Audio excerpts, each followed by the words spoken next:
Nosso assunto dessa semana é sobre Revolução Industrial. Então, a gente já falou um pouco aqui sobre, na última aula, foi sobre iluminismo, já faz um tempinho. Nossa aula sobre iluminismo, ele marca assim, uma mudança na mentalidade da sociedade europeia, né, uma série de mudanças.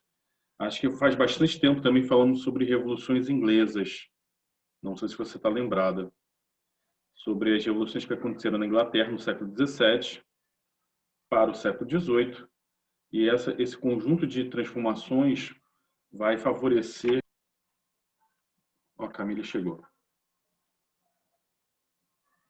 Vai favorecer o surgimento da Revolução Industrial. Então, quando a gente fala aqui de revolução, geralmente as pessoas têm uma imagem da revolução como algo,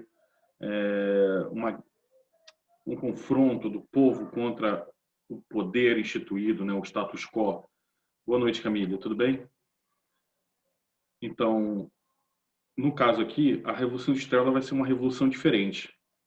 Boa noite, Camille. A Revolução Industrial ela não vai ser algo da noite para o dia, não vai ser como a Revolução Francesa, não vai ser como a Revolução Puritana, que vai terminar com a decapitação de um rei. Ela vai ser uma transformação lenta, gradual, no decorrer de alguns séculos, pequenas transformações vão ocorrendo e aí vai culminar numa transformação radical da sociedade. E quando a gente fala em revolução, as pessoas têm sempre em mente assim, uma rebelião, né, da população inconformada com a situação. E aí, então, a população enfurecida derruba o poder, institui um novo poder e cria-se uma nova sociedade. Se a gente pegar a Revolução Francesa, é isso que aconteceu. O povo cansado da exploração, o povo, quando eu digo aqui o terceiro estado, né, a burguesia liderando toda aquela massa de camponeses, artesãos, trabalhadores braçais, que fosse, derrubaram aquele sistema e instituíram uma nova sociedade. E a Revolução Industrial, ela também faz isso, só que com menos barulho, sem tanta comoção pública. É uma transformação gradual no campo da técnica, das relações de trabalho, da forma de como se produz riqueza. Então, é a consolidação do que chamamos de capitalismo. São várias coisas que a gente tem que falar sobre quando a gente fala sobre Revolução Industrial. Então, primeira coisa é falar que na Inglaterra é que ela foi pioneira. A Inglaterra foi pioneira na industrialização da sua economia. Até hoje, nós marcamos a diferença entre países industrializados e países em vias de industrialização, de industrialização recente e não industrializados. E o grupo dos países que foram os primeiros a se tornarem industrializados é o que a gente chama hoje de G7, né? O grupo dos 7 países mais ricos. São as maiores economias, são os países mais ricos há muito mais tempo. O caso do Brasil, da China, da Índia, nós dizemos que são países de industrialização recente, né? São grandes economias, países, digamos assim, ricos, apesar de todos os seus problemas internos, mas que tiveram industrialização muito recente. Já no caso da Inglaterra, não. Desde o século XVIII para o século XIX, nós temos a industrialização firmada. Depois, essa industrialização não fica apenas, é claro, na Inglaterra, se expande para a Europa toda, Europa Ocidental, não digo toda, mas grande parte da Europa Ocidental, e para os Estados Unidos e, mais tarde, no Japão, ainda no século XIX. Então, por isso que geralmente os países, os G7, são compostos por esses países, né? Então, o que vai levar a Inglaterra? Quais são os fatores que ela vai ter que vão favorecer para o surgimento da indústria na Inglaterra?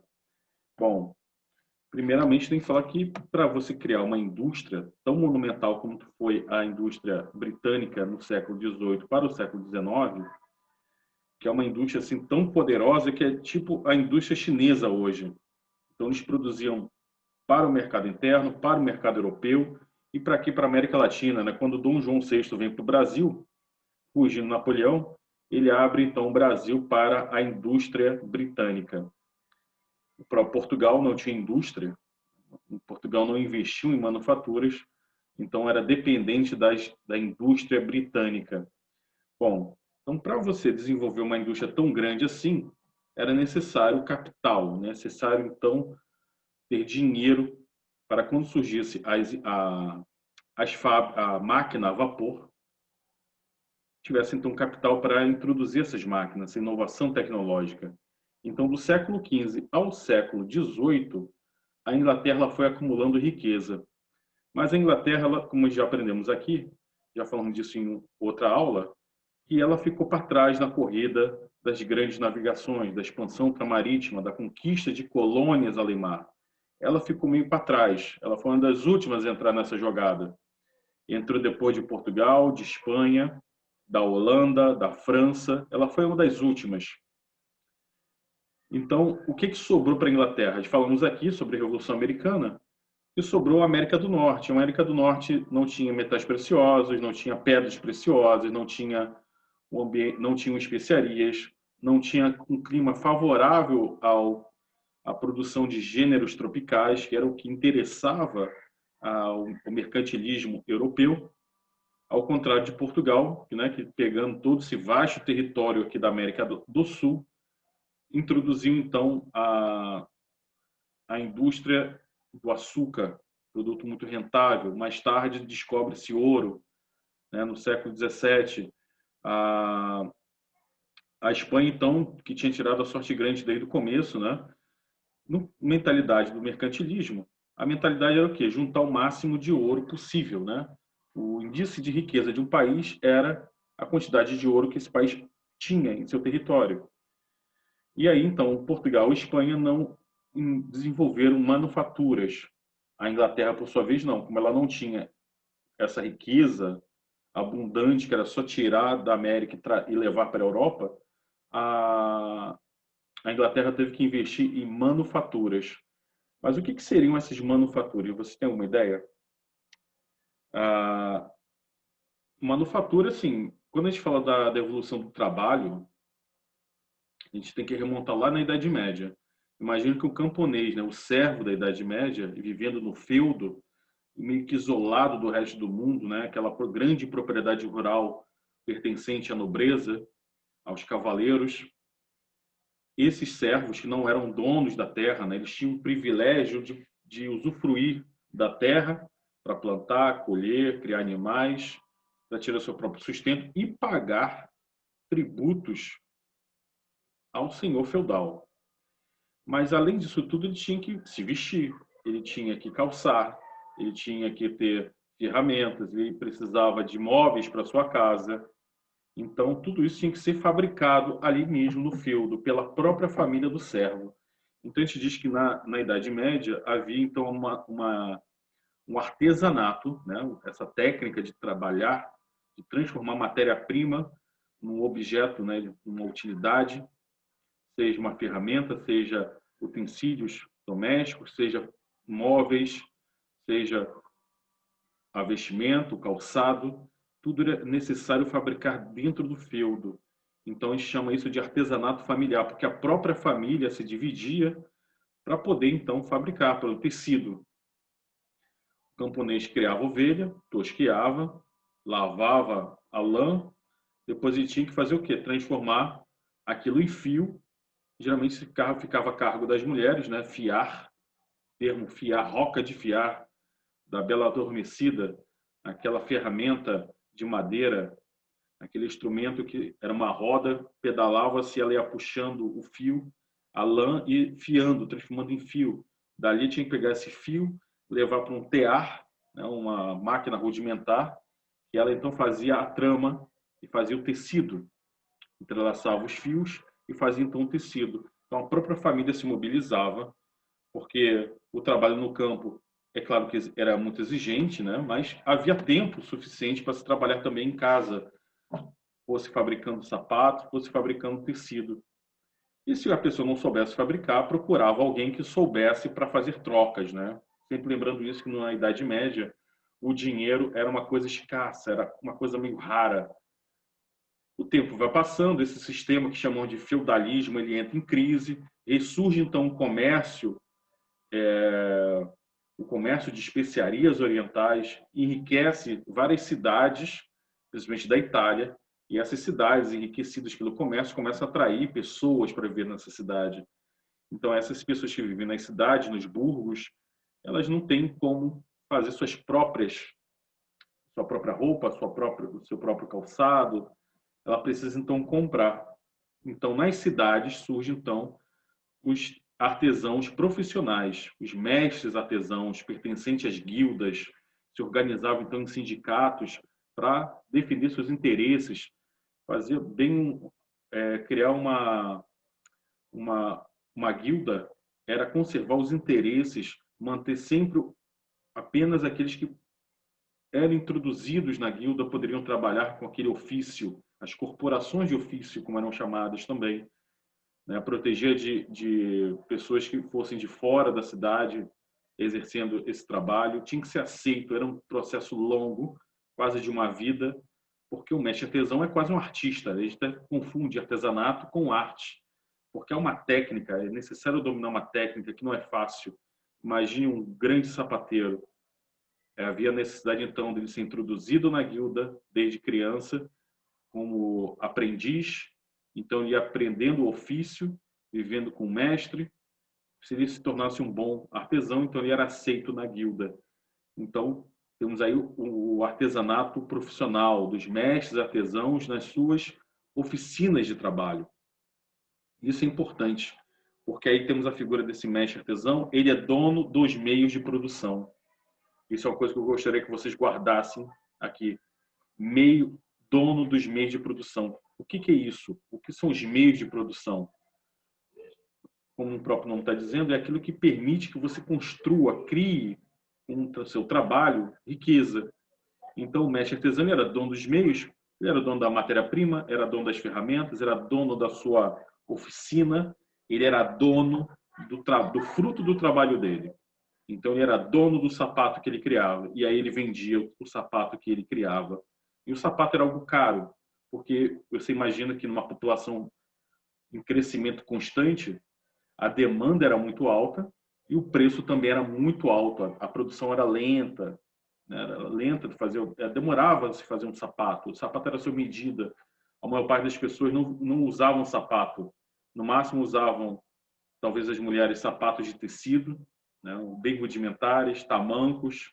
Né? Os holandeses são conhecidos pelos seus tamancos, sandálias, chinelo, andar descalço.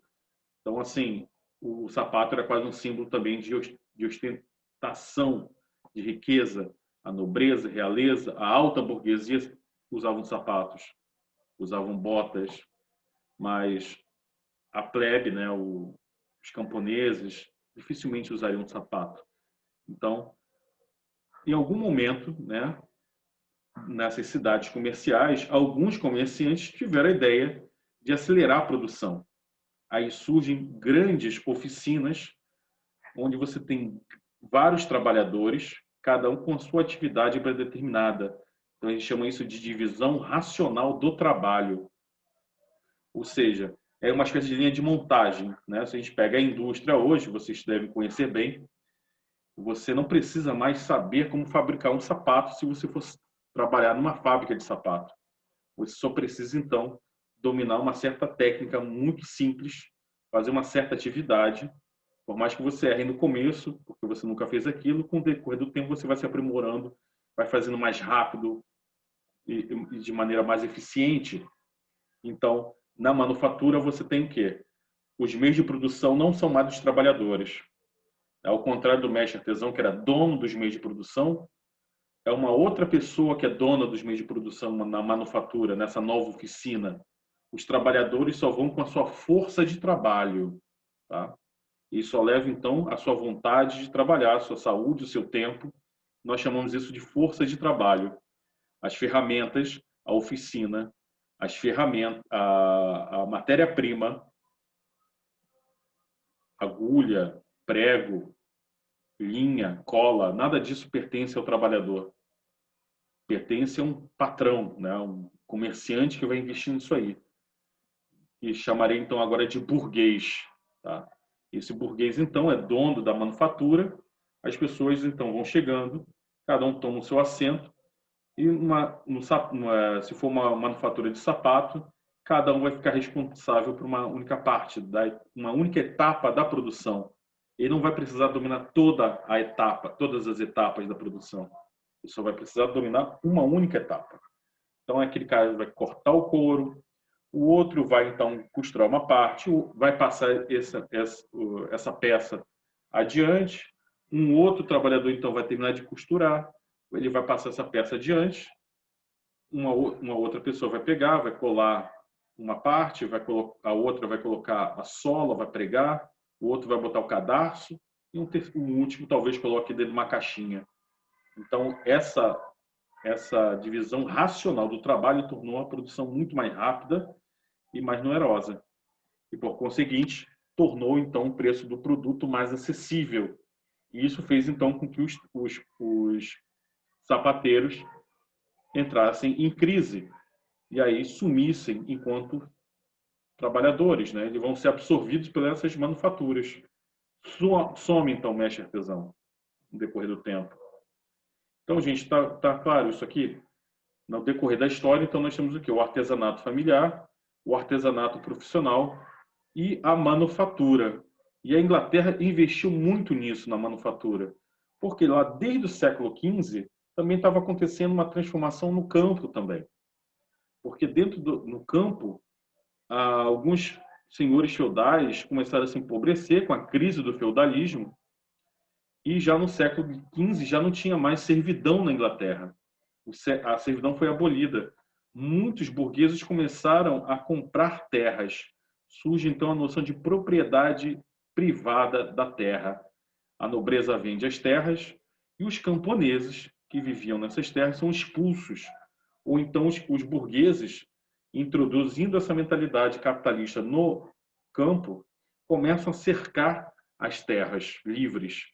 As terras livres, na Idade Média, eram terras que não é que não tivessem dono, todas pertenciam ao senhor feudal, mas eram livres para os camponeses aumentar a produção a sua produção, usar o campo para apacentar suas ovelhas. A partir do momento que são cercadas para a criação de ovelhas, justamente para alimentar as manufaturas, esses camponeses do decorrer do tempo, são expulsos do campo.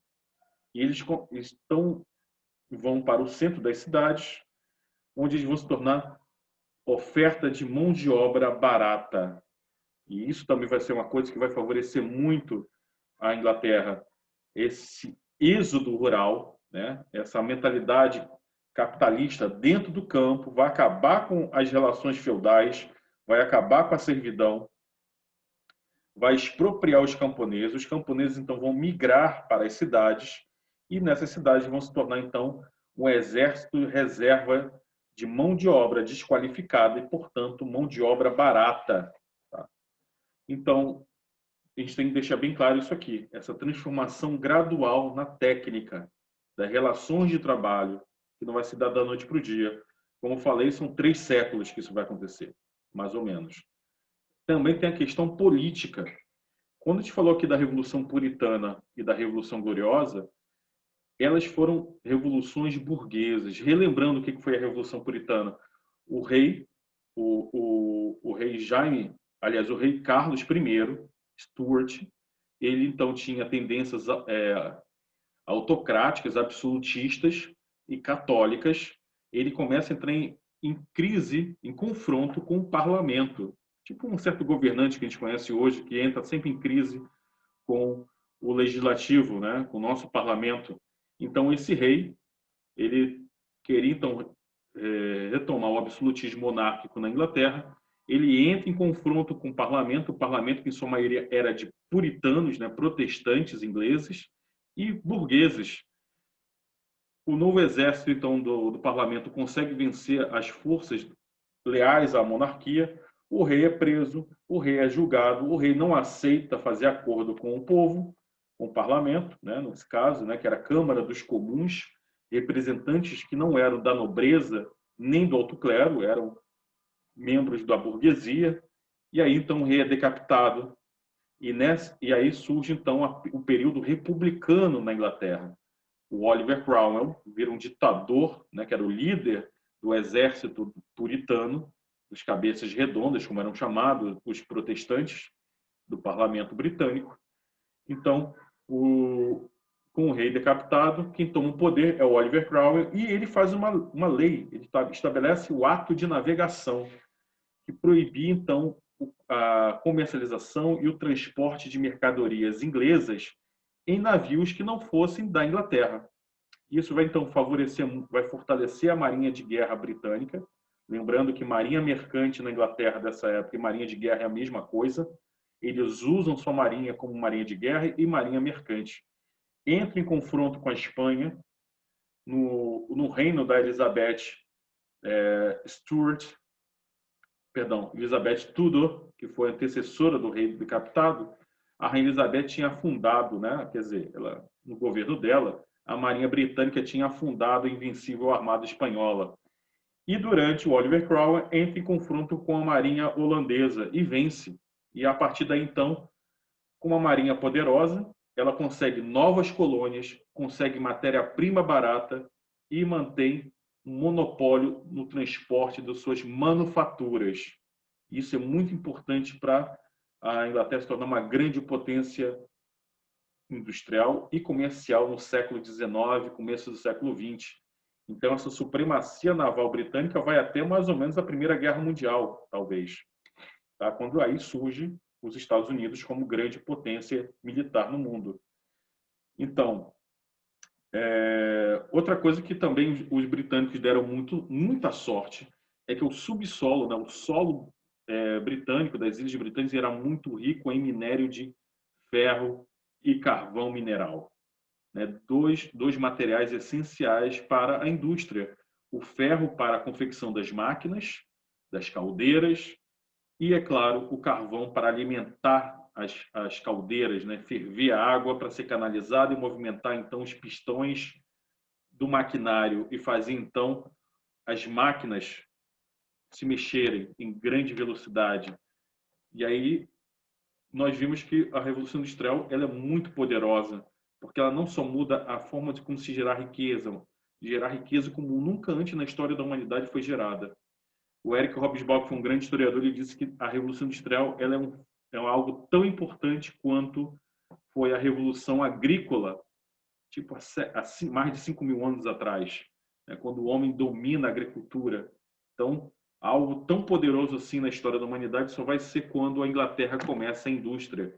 E muda tudo, muda as relações de trabalho, a técnica, a produção, como se gera riqueza, mas aí também muda as relações sociais também, a sociedade muda.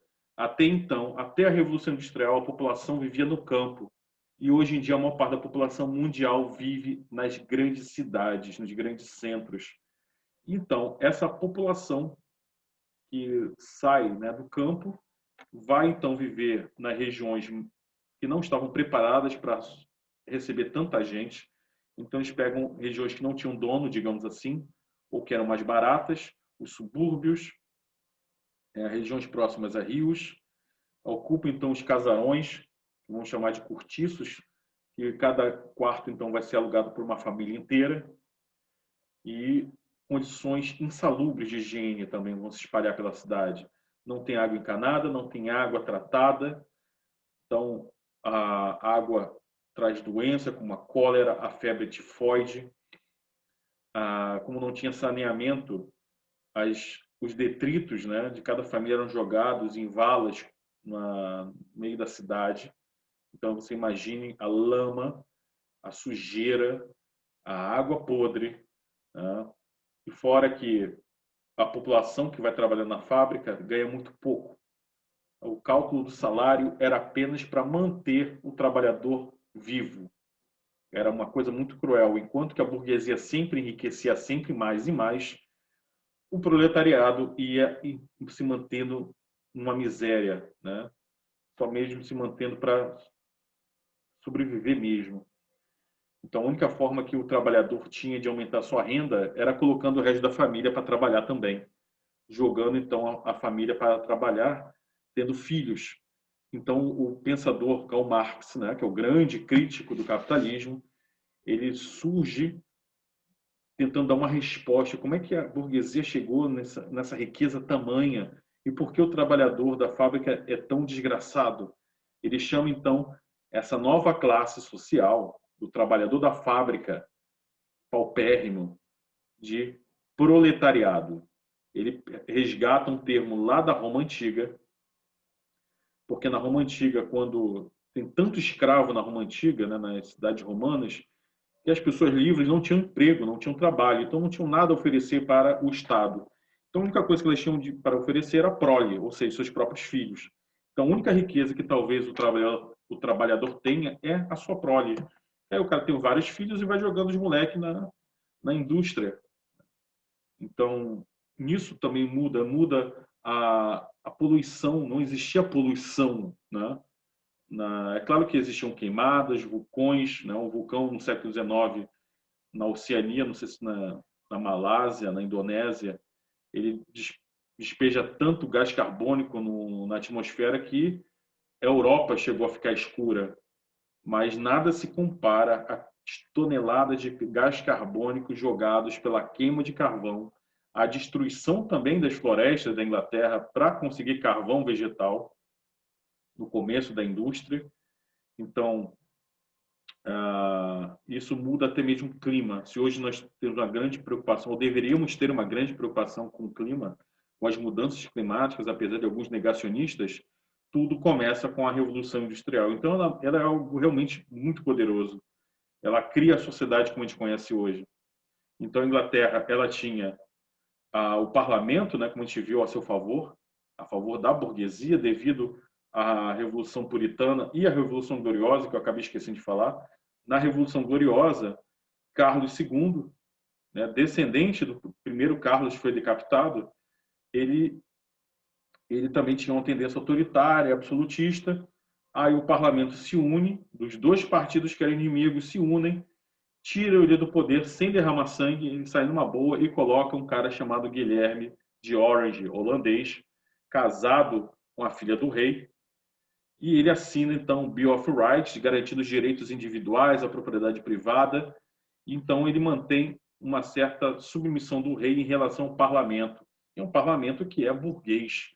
Então, outra coisa também, a burguesia tem poder político na Inglaterra. A burguesia na França, por exemplo, só vai conseguir alcançar o poder depois da Revolução Francesa, no governo do Diretório. Antes disso, não.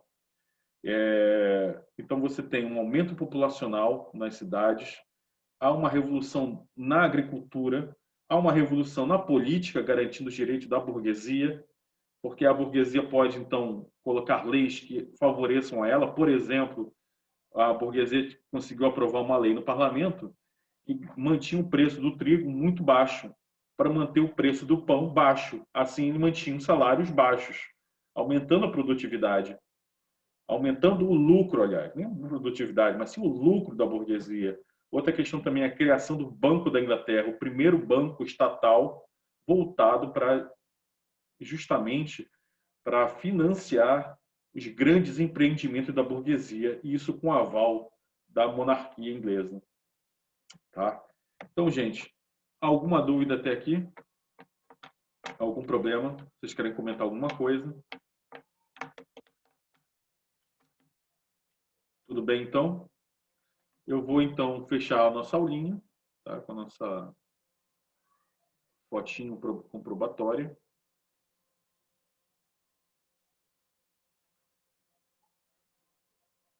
Tá?